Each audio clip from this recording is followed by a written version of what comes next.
The year is 2021. The zombie apocalypse begins. The San Joaquin Valley is being overrun by these flesh eaters. Everywhere there is panic and chaos. You make a quick decision that you need to get out of town and head for the hills. In your backpack, you put in some necessary items: water, food, a change of clothes, and your cell phone. Several hours into your journey, you realize you forgot the important paper: the toilet paper. Ladies and gentlemen, toilet paper is not the only way to handle business. There are plenty of other useful objects if the occasion so arises. It is my intention today to inform you of the history of bum wiping devices before and after toilet paper. Although being without toilet paper may seem like a crisis to us modern day folks, you can't miss that which you have never known. Let's take a look at what our ancestors were using prior to the invention of the most important paper of our time. As stated by Steve Mirsky in his article Getting to the Bottom, where he quoted Francois Rabelais, "Anal cleaning can be carried out in various ways according to local customs and climate." The Greeks would use rounded fragments of broken ceramic known as pessoi, meaning pebbles. And sometimes they would inscribe the names of their enemies on these shards before using them. The Romans would use a sponge on a stick called a tricorium. And when they were done with their business, they would then place it into a bucket of salt or vinegar water. And in case you didn't know that the restrooms in that time were communal as well as their sponges. I don't know about you, but I think I would have been taking a hike to the Mediterranean to get my own sponge. According to the Farmer's Almanac, Native Americans would use twigs, dried grass, snow, stones, oyster, and clam shells. Ouch! The Japanese would use rounded sticks resembling popsicle sticks or tongue depressors. Apparently, if you're going to use leaves for your business, the best are mullein, lamb's ear, or skunk cabbage because they are large, soft, and furry. Here in America, a lot of different items were found inside and outside of the home. Some of the items that were used was moss, corn cobs, and the pages of books and catalogs.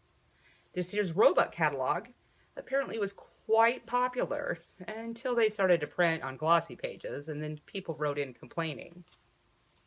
After discovering all the different ways in which people have wiped their bums, I set out to find a volunteer to test out some of these items and provide some feedback. I asked my boyfriend, who said, "I love you, but no." I then asked my brother, who requested a list of the items first. His response was, "Not that I don't give a crap about your scientific research, but to help you seems it would be too much of a pain in the ass." Having been unable to find any volunteers, I came to the full realization of how grateful I was for what would come next in the saga of bum wiping devices.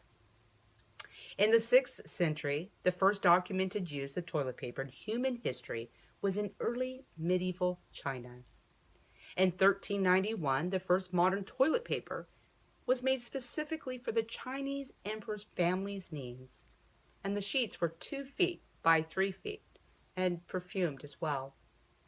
In 1857, Joseph C. Gaiety created the first commercially packaged toilet paper, which was flat, loose, and each sheet had his name printed on it.